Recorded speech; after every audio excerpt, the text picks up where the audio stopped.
Hey everyone, we are back in the new year with our first walk of the new year with Mr. Nuke, the foster boy. So wanted to make this video because I had a really good question from his foster parents this morning talking about basically like improvements with walking. Hey Nuke, can you sit? Boop, boop. Yeah, good job. There we go. And so they were asking, the dad was basically saying how the mom took him out on a walk over the weekend and how he was really good and did not pull. And then he went on to ask a really good question, whether like how much of this is to do with the walks that I've done with him so far and how much of it is to do with the gentle leader. And I said, hey, that's a really good question. So the answer is kind of twofold. Unfortunately, I think with dog training, a lot of times people want an absolute answer, you know, or an absolute timeline. And the difficult thing about that is that dogs, I guess in my experience at least, there might be other trainers who disagree with me, but in my experience, dogs are not timeline creatures, right? They are not deadline priority creatures. Humans are, I feel like, pretty unique in that we hold deadlines and results and productivity, you know, so closely to the chest. But dogs, you know, they are operating on instinct, on feeling, on moment to moment activity and what's going on right now in this moment, right? So that being said, what I always try to reinforce with any client of mine, whether they're walking or doing enrichments or whatever, or back when I was doing canine coach classes last year, I always try to reinforce that, you know, it's a sliding scale. This process of walking, of training, of, you know, modifying behavior in our dogs, it's a sliding scale. And with Nuke, you know, obviously him walking with his mom and not pulling that much was a really good, the scale slid in the good direction, right? Hey, buddy. You sit? Oh, we got Sniff Garland. He's like, what is that? Nuke. Yes, good job, buddy. But he had that good interaction. Okay, so what I wanted to say on that was that's really amazing. That's awesome. And I love to hear those kinds of stories of like, hey, my dog made real good improvement because, you know, we've been working on X, Y, or Z, right? I love those stories. Those are what fuel my ambition to be a dog trainer and be a dog walker and be a dog, you know, professional. So that being said, I also though think reality is important to talk about too. Like you can't just talk about the wins or you can't just talk about the losses, because otherwise you're going to get discouraged one way or the other, right? So that being said, I was kind of explaining, you know, to the dad, like, honestly, I'd say it's like 50-50, whether, you know, it's our practice or the gentle leader, and I shouldn't say whether, in combination, you know, 50-50, they're kind of both helping each other out.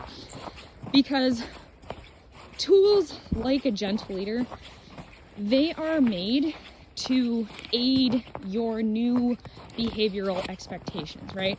Just like training wheels for a little kid learning how to ride a bike. Hey, Nuke. Now, the biggest difference between training wheels and something like a gentle leader is there are plenty of dogs who might never graduate from the gentle leader, and that's okay. But that is, with a lot of training tools, the general ideal. This is also kind of a common thing where people get misled or misinformation about pinch collars, because those are also meant to be short-term usage. Unfortunately, there's a lot of, like I said, misinformation where pinch collars, gentle leaders, harnesses even get misused, and, you know, people aren't really sure what was the original purpose of introducing this piece of equipment. So that's my little tangent on that. But I will say that it's 50-50 on whether or not they're going to graduate out of the equipment, whether it's a gentle leader or anything else. Now, what that's going to depend on is your consistency, right? And I know that's where a lot of people eye roll or sigh. They're like, oh God, I'll never get there. But this is where that sliding scale idea, I think, helps, because rather than thinking about, oh, today we did terrible and we're never going to do better again, or today we did great and every day is going to be great from now on, right? It's much more realistic to think of it as, hey, today was a win, today was a good day, but tomorrow could go, you know, the opposite direction. Or, hey, today was pretty middling and I'm happy with that. Let's reward that. Let's celebrate that.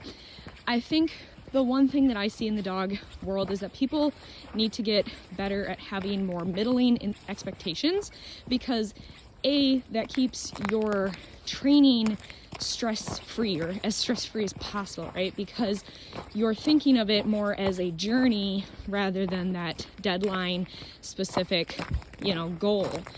And I think as you get to thinking of it as a journey, you just tend to relax, and it's easier to enjoy the little wins and not just the big wins. Hey, Nuke, come here, come here. Can you sit? Yeah, good boy, good boy. So I also wanted to talk real quick too about the no pulling thing that his mom was kind of celebrating. Hey, Nuke, there's one right there. And what I was gonna say on that is, I think a lot of this also has to do, and I haven't seen a ton of training content cover this specifically, so this is where I feel like I can lend maybe a more detailed light to this particular aspect of dog walking, which is consistency with your leash. So this is something that can be really hard for people because they tend to do the ball up method, or they have their hand like way at the end of the leash, and it gives your dog all this room to get ahead of stuff before you can, right?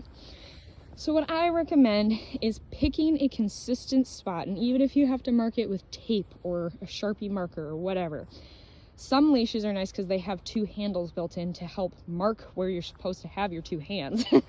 But what I always say is I like to kind of default to shorter. So about here, so there's about this much length. Hi buddy, can you sit?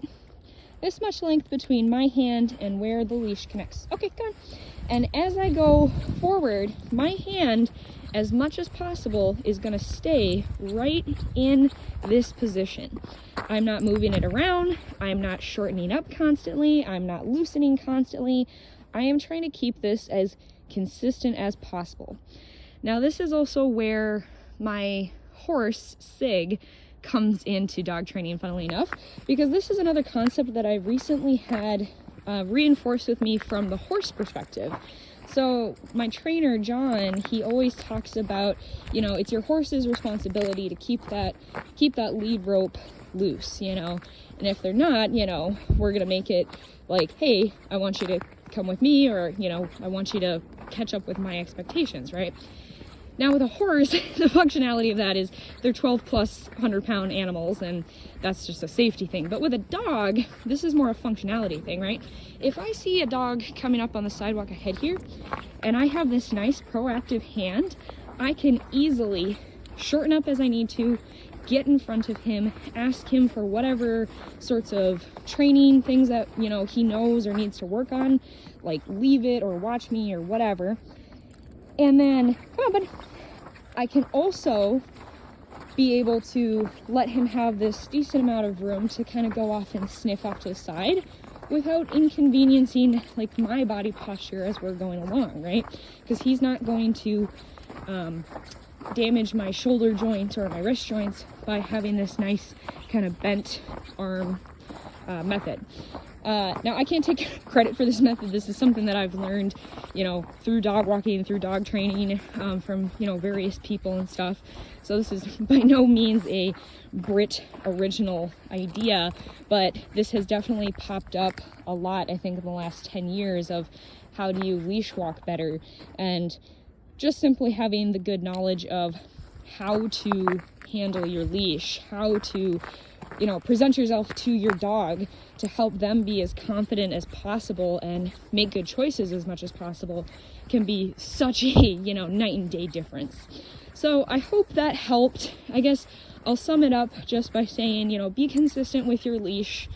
Try to keep that looseness in there, because it should be partly their job to keep that leash loose. Hey, Nuke, can you sit? Good boy. Good boy. We saw someone walk past and that was exciting. Oh, good boy. Hey, Nuke. And I'm throwing treats on the ground here just so he is never quite sure where the treats are going to come from. Is this a treat? Hey, what's this? Oh, no, that's not a treat. Okay, never mind. Sorry. Okay, Nuke. Nuke. So in summary, we're going to keep that consistency. We're going to use those training aids as needed. And we're going to think of our training as a sliding scale, not a timeline specific goal. All right, have a good one, you guys. We're going to get back to our walk.